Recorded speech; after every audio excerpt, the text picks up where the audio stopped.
Buenos días, consejero. Muchísimas gracias por estar aquí con nosotros. Y bueno, antes de nada, darle la enhorabuena por la renovación de su cargo y quería que me hiciera una valoración un poco de cómo se siente, ¿no? El hecho de que la presidenta haya contado de nuevo con usted para liderar la sanidad madrileña y más después de un año tan complicado como ha sido este de pandemia. Sí, la verdad es que, nada, muchas gracias. La verdad es que es la tercera renovación que vivo de consejero, ya he pasado 3 legislaturas y bueno, con las mismas ilusiones y con las mismas ganas que el primer día, o sea que la verdad es que los retos van cambiando, ahora nos toca otra etapa distinta, pero bueno, la verdad es que contento de poder seguir y que la presidenta haya confiado en mí para poder continuar. Y además sobre todo por cómo transcurrió, ¿no? Después de los meses tan duros que vivimos de pandemia, cuando se realiza la convocatoria de elecciones, ya el hecho de ir acompañando a la presidenta de número 2 en la lista electoral para mí fue una gran alegría.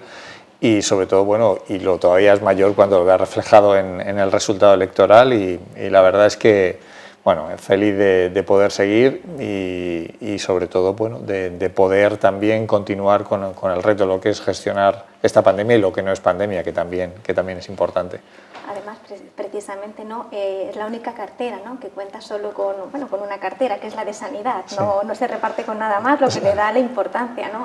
Claro, bueno, sanidad nada más y nada menos, nada ¿no? Menos. Que claro, sanidad ya es el 42% del presupuesto regional, que es una cifra altísima y bueno, con esto hay más que suficiente, ¿no? Y sobre todo valorando todo lo que tenemos que gestionar a partir de ahora, porque estamos en esperemos ya fase final de la pandemia, con todo lo que representa la vacunación, luego gestionar esta transición de la parte COVID a no COVID, aunque la situación tanto epidemiológica como asistencial está muy controlada, pero es un reto más y un reto importante. Y sobre todo sabemos lo que ha retrasado en cuanto a otros diagnósticos o a otro tipo de actividad asistencial, lo que ha retrasado el COVID y por lo tanto tenemos que afrontar ese reto y también contando que es una legislatura corta, que eso no se había vivido nunca, ¿no? Porque siempre el horizonte de inicio es plantearlo a 4 años, pero ahora sabemos que el planteamiento de inicio es a 2 años. Entonces, bueno, la estrategia tanto política como, aunque la sanidad nunca para, política como, digamos, de gestión, pues lógicamente tiene que cambiar. Y en estos momentos, ¿cuál es la situación de la pandemia en la Comunidad de Madrid?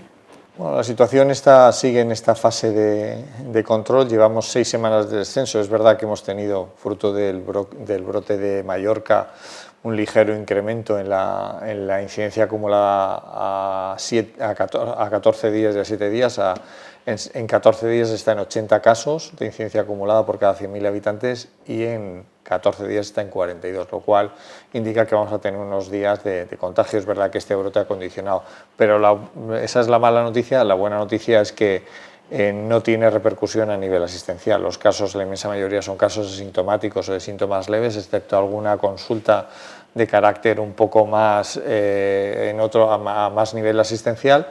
Y bueno, ahora mismo las hospitalizaciones continúan bajando, igual que las UCIs, que eso es la mejor de las noticias, y también el ritmo de vacunación, pues seguimos con ya creo que es el 55% de la población con primeras dosis, por encima del 35%, creo que también es con pauta completa, y seguimos pues con ese escenario de transformación permanente de la vacunación, de facilitar a los madrileños que puedan recibir su vacuna.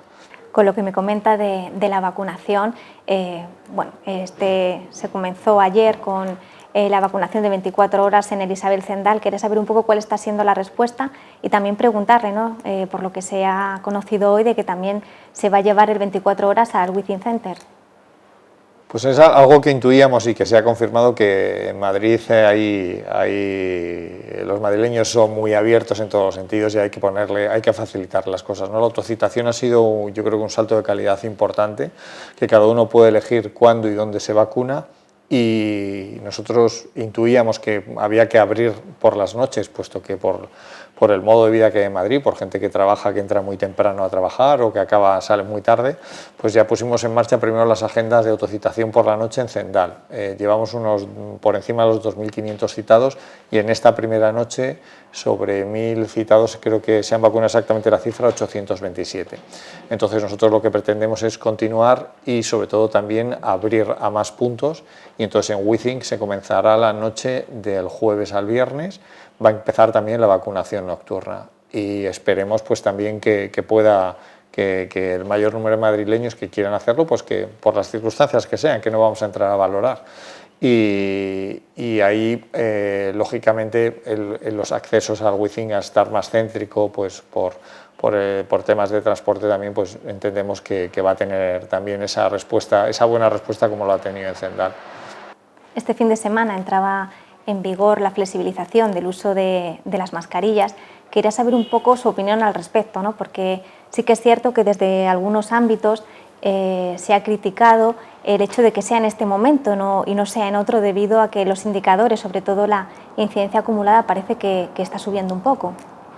Bien, nosotros en ese sentido, o sea, la medida en algún momento habría que tomarla. Lo que no entendemos es cómo todo se debate en el Consejo Interterritorial y esta medida, que es de un calado importantísimo porque influye directamente en las vidas de los madrileños en nuestro caso, que se tome, que lo anuncie después de un Consejo Interterritorial de un miércoles, que fue, pues bueno, como todos, tiene su cierta tensión, que no se tratase el tema de las mascarillas, y al día siguiente lo anuncia el presidente del gobierno, ¿no?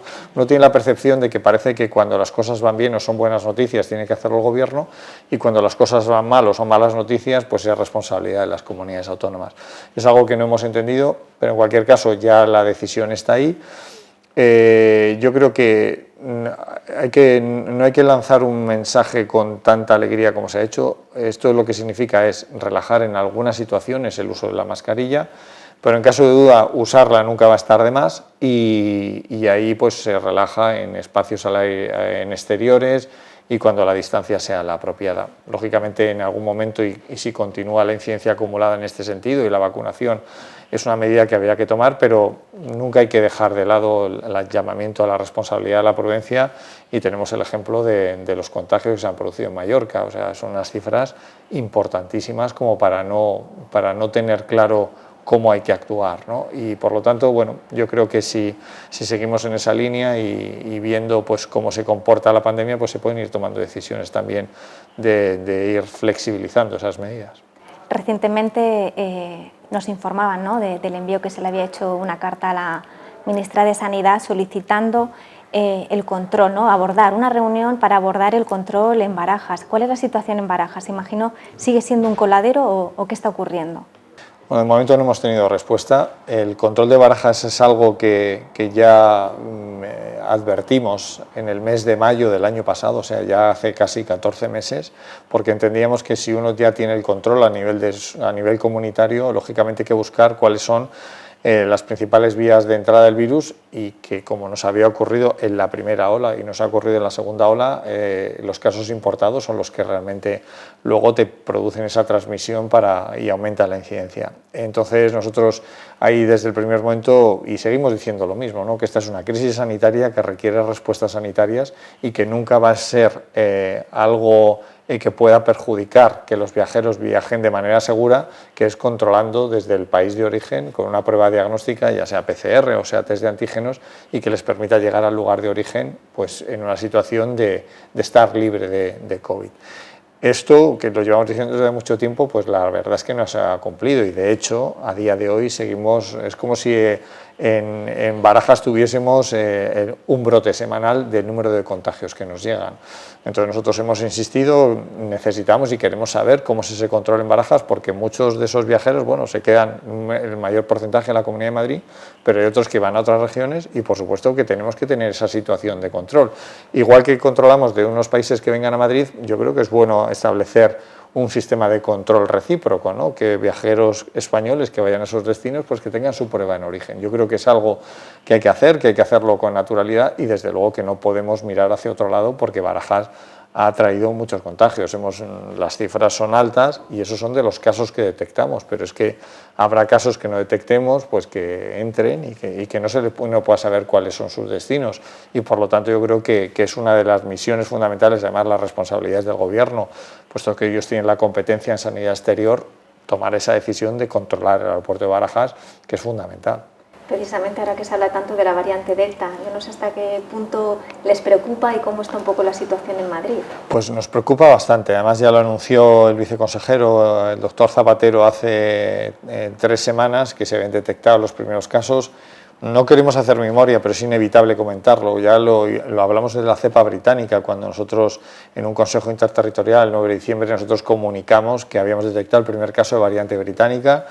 Desde el gobierno nos dijeron que, bueno, que iba a ser marginal. La variante británica ha sido dominante durante el mes de enero, de febrero, de marzo, de abril, continúa siendo, y tememos que la variante de Delta pues pueda ocurrir igual, porque las variantes se hacen predominantes porque tienen un mayor nivel de contagiosidad y porque transmiten más, y entonces acaban dominando a las otras variantes. Y lógicamente, y sobre todo por la experiencia internacional y lo que vamos viendo, lo que ocurre en otros países, sobre todo en Reino Unido, está incrementando el número de casos.